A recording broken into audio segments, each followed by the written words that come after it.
Okay, let's unpack this. Have you ever really stopped to think about those invisible sort of if-then rules that seem to quietly steer so much of our lives? Hmm. I mean, from the tiny decisions you make every day, like which route to take, to the huge, complex dance of international relations, Yeah. our actions are constantly being shaped by consequences, whether we even realize it or not. It's pretty fundamental stuff. Totally.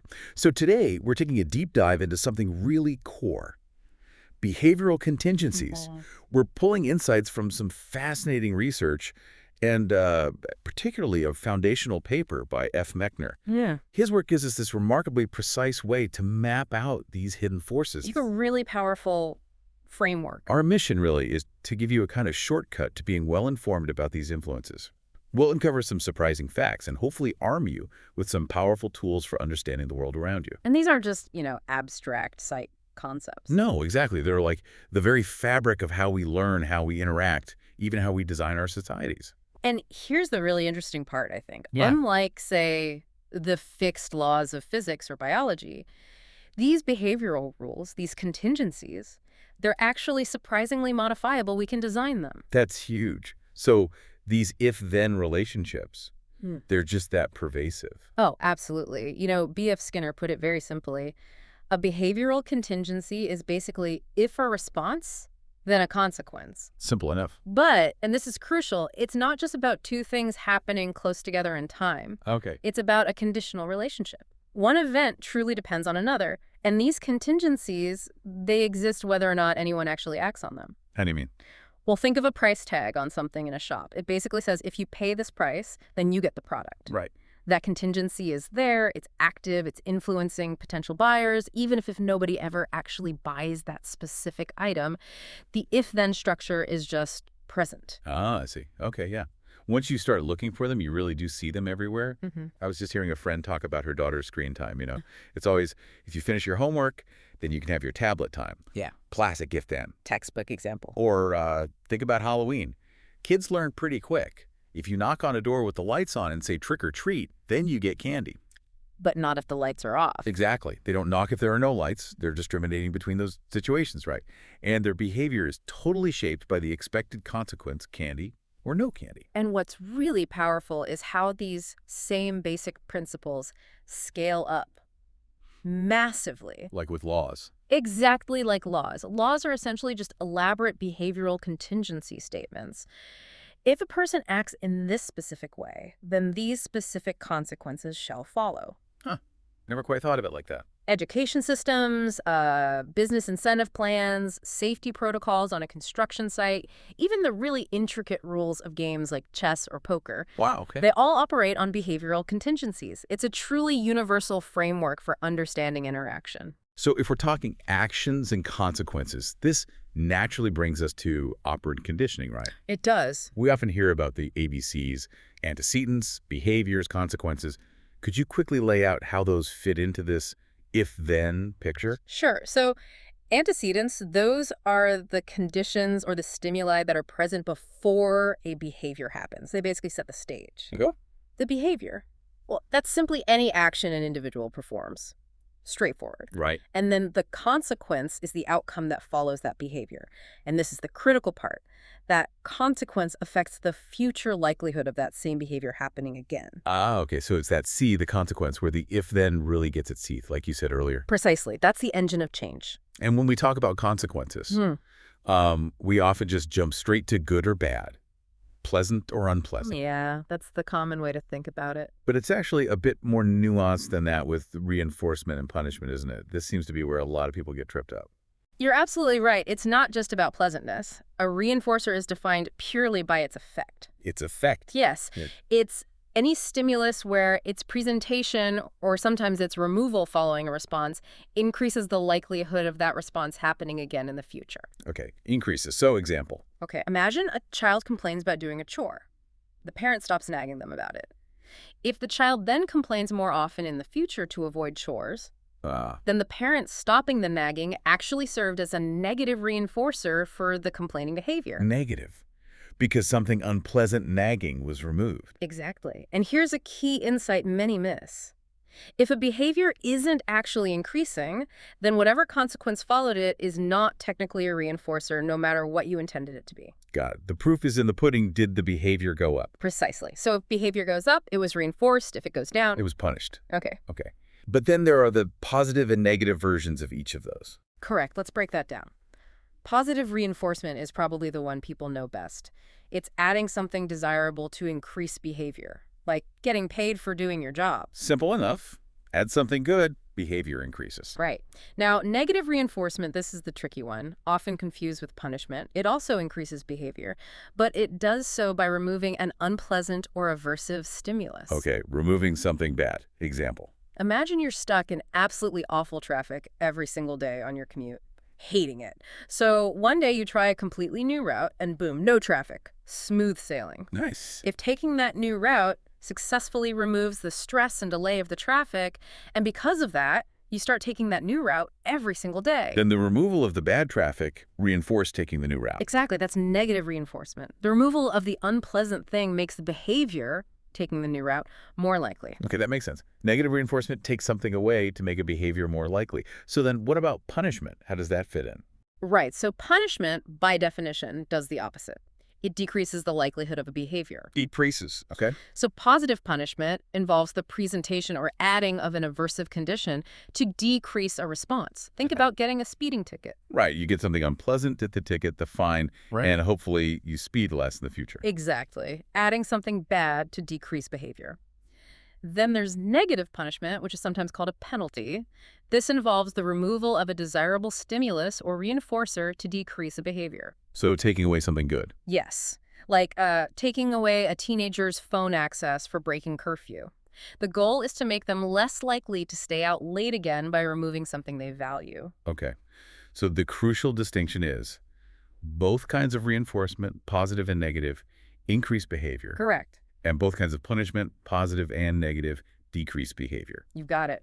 It hinges entirely on the effect on future behavior, not just whether the consequence feels subjectively good or bad at the moment. That distinction is so important, and it brings us neatly to another critical difference you mentioned earlier. The difference between just like mere temporal pairing, two things happening close together in time, and a true contingency. Why does that distinction matter so much, especially when we're thinking about how learning really happens? Yes.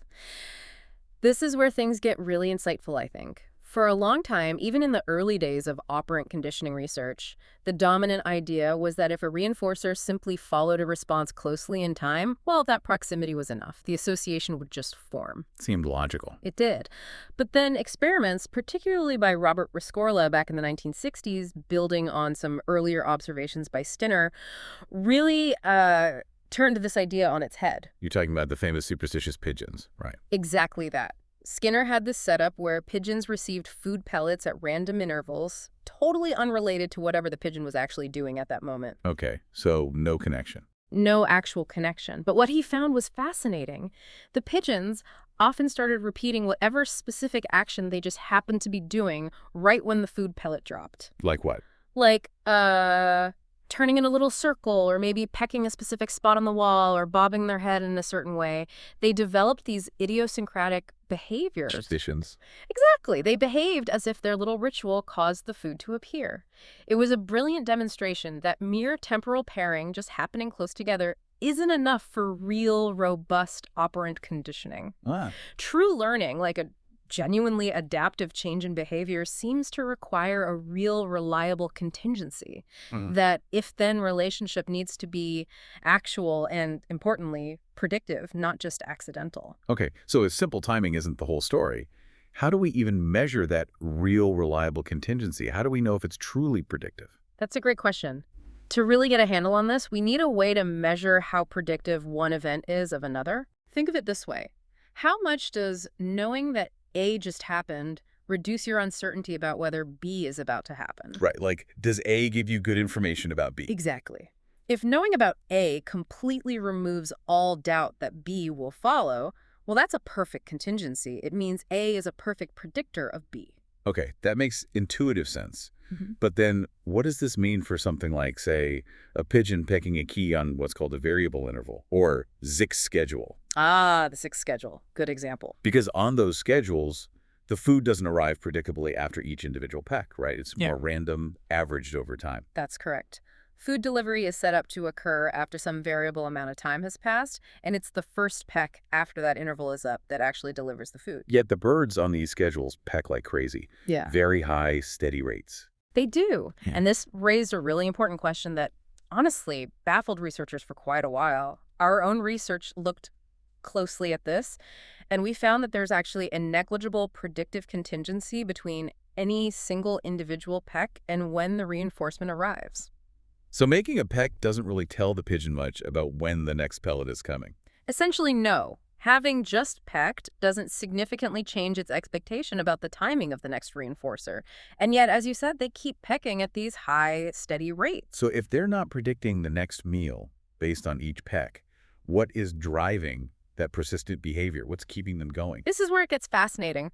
What does exist, and what seems to be crucial, is a perfect retrospective contingency. Retrospective, looking backward. Exactly. When you look backward in time from the precise moment a reinforcer is delivered on a VIST schedule, Yeah. you always find a peck that occurred immediately before it at a fixed, very short delay. Always. So after the food arrives, the pigeon can always trace it back to that last peck. It appears so. This retrospective link, sometimes called the assignment of credit problem, figuring out which action gets the credit for the outcome, seems to be a really critical variable for maintaining operant behavior. Wow.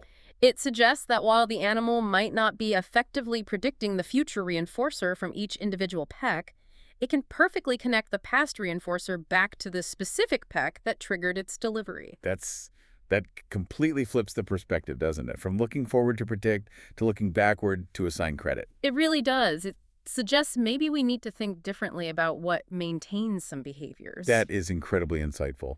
And it really underscores the need for a truly precise language to describe these relationships, especially when we start layering in complexities like, well, not just actions and consequences, but who perceives them and who predicts them, and maybe even who misperceives them. Absolutely. You need a way to capture all that nuance. And that's exactly what F. Mechner provided with his remarkable notation system, isn't it?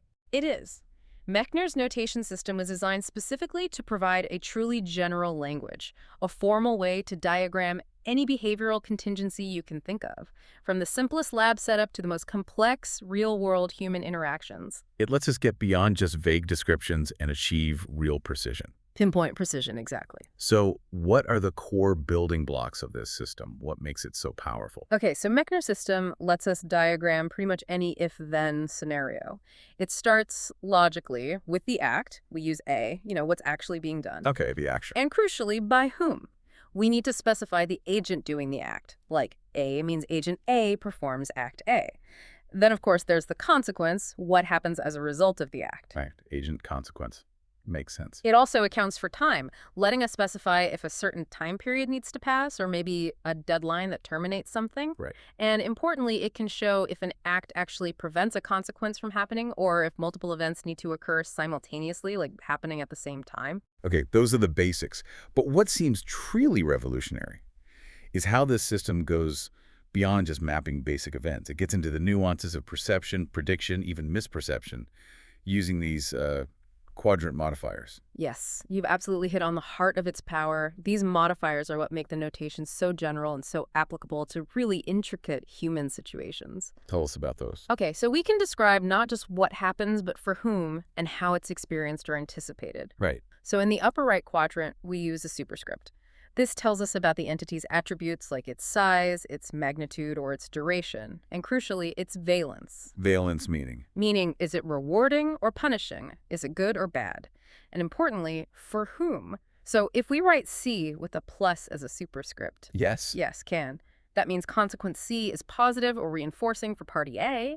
If that same consequence was maybe positive for A but negative for party B, we could write can. Wow, okay. So you can immediately see potential conflicts of interest right there in the notation. Instantly. It maps it out. Okay, so that's valence, good or bad, for whom? What about who actually perceives these things happening? Does everyone always notice the consequence? Great question. No, they don't. And the notation captures that in the lower left quadrant using a presubscript.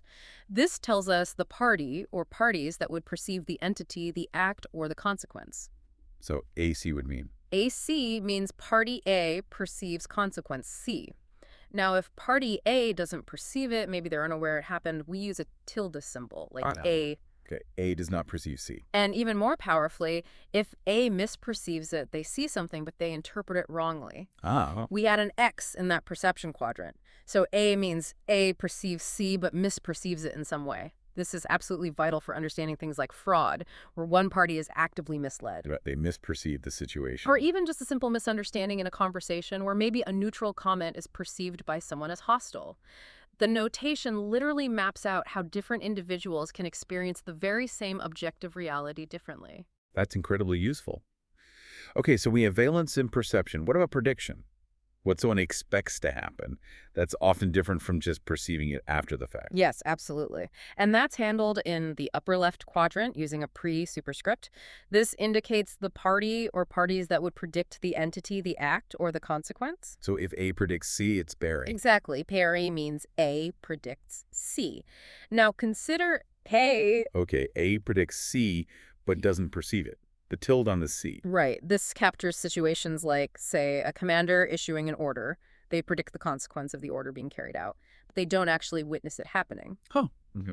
Conversely, what if A perceives C, but they didn't predict it? It was a surprise. How would that look? That would be shown as AC knows that tilde is now over the A in the prediction quadrant, the upper left. Ah, a tier. So A perceives C, but did not predict it. It was unexpected for A. Precisely. It literally means the consequence would surprise A. It really feels like these concepts, perceive and predict, are the unique keys here. They make this language so incredibly precise and so broadly applicable, much more so than just using vague terms like aware or intend. You're spot on. Those common terms, aware, intend, they're often too imprecise. They don't tell us if an intention or an expectation might change based on probability or delay or context. Mechner's language with these modifiers allows for that pinpoint precision.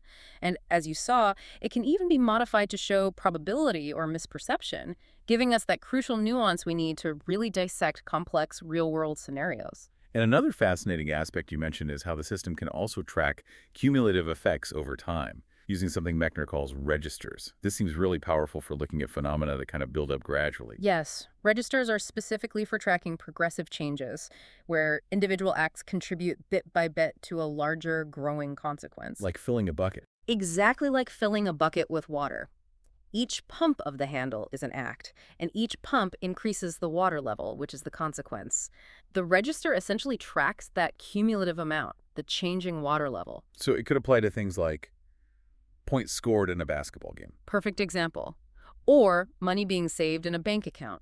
Or, on a much larger and more critical scale, the rise in global temperatures due to the repeated acts of burning fossil fuels. Wow, okay. The register shows the changing magnitude of that consequence, the temperature as a function of repetitions of the act, or maybe other variables over time. That seems like an incredibly powerful tool for analyzing complex long-term things like climate change, where you have lots of small, maybe individually insignificant seeming actions. Right, with often immediate, maybe even positive short-term consequences for the individual. But they lead to this massive cumulative effect that only really becomes obvious or maybe undeniable over a much longer timescale. It makes the invisible visible. Absolutely.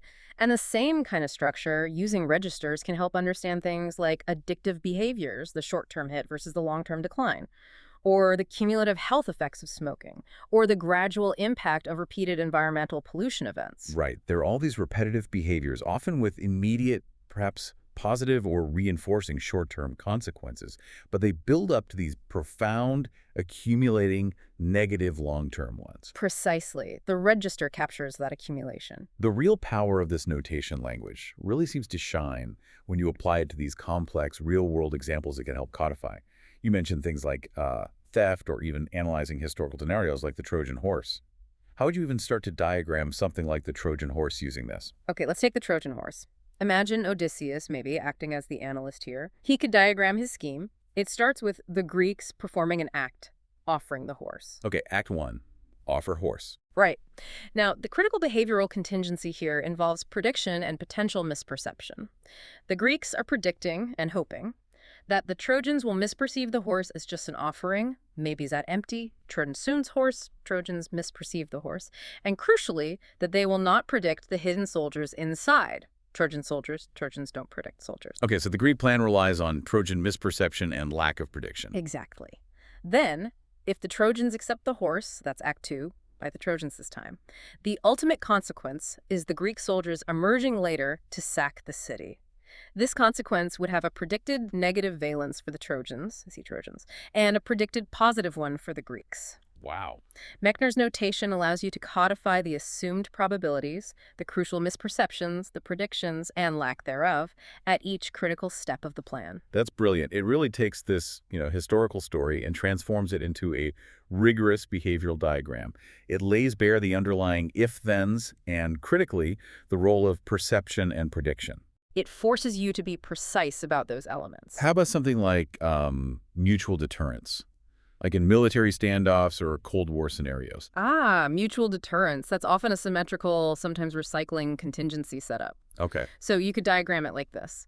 If a faction A attacks first, attack agent A, then faction B is contingent to retaliate. Consequence, retaliation, agent B. Unless A's initial attack somehow simultaneously prevents A's retaliation capability. Right, like a disabling first strike. Exactly. The notation would need to track each side's perceptions and predictions, maybe their misperceptions too, about the other side's capabilities, intentions, and likely responses. So party A's prediction and party B's prediction. Precisely. It would meticulously diagram the layers of recursive thinking involved A predicting Abe's prediction about A's action, and so on. Predictions regarding potential damage, the probabilities of a first strike, the likelihood of successful retaliation, and whether that first strike actually does avert retaliation. It maps out the intricate web of if-thens and beliefs that define those incredibly high-stakes scenarios. It sounds incredibly complex, but also incredibly revealing. Okay, so let's try and tie this all together. What does this all mean? We've journeyed through this core concept of behavioral contingency, that fundamental if-then relationship between an action and its consequence. And we've seen how it really underpins, well, almost everything, from a child learning to do their homework to get screen time, right, all the way up to the intricate machinations of game theory, international relations, even huge issues like climate change. It's a really broad principle. You've hopefully now got a clearer understanding of how reinforcement and punishment truly shape behavior, focusing on the effect, not just the feeling. And that positive-negative distinction for both. Yes. And how crucial it is to distinguish between just, things happening close together in time versus a true predictive contingency.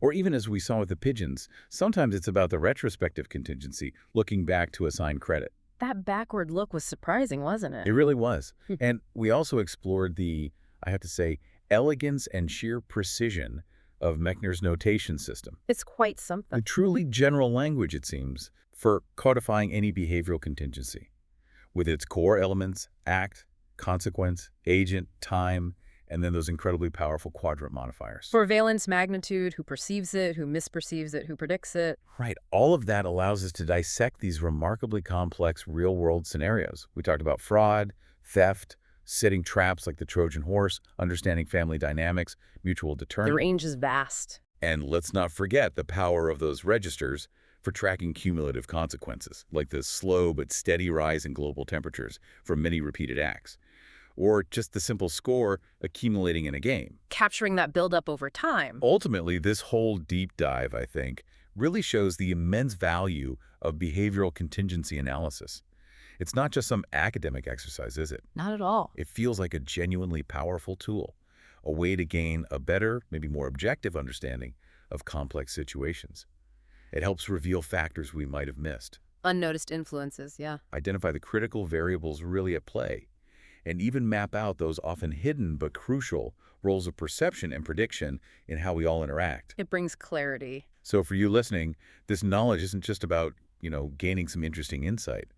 It's potentially about gaining the ability to observe more clearly, to analyze more effectively. And maybe even redesign things. Exactly.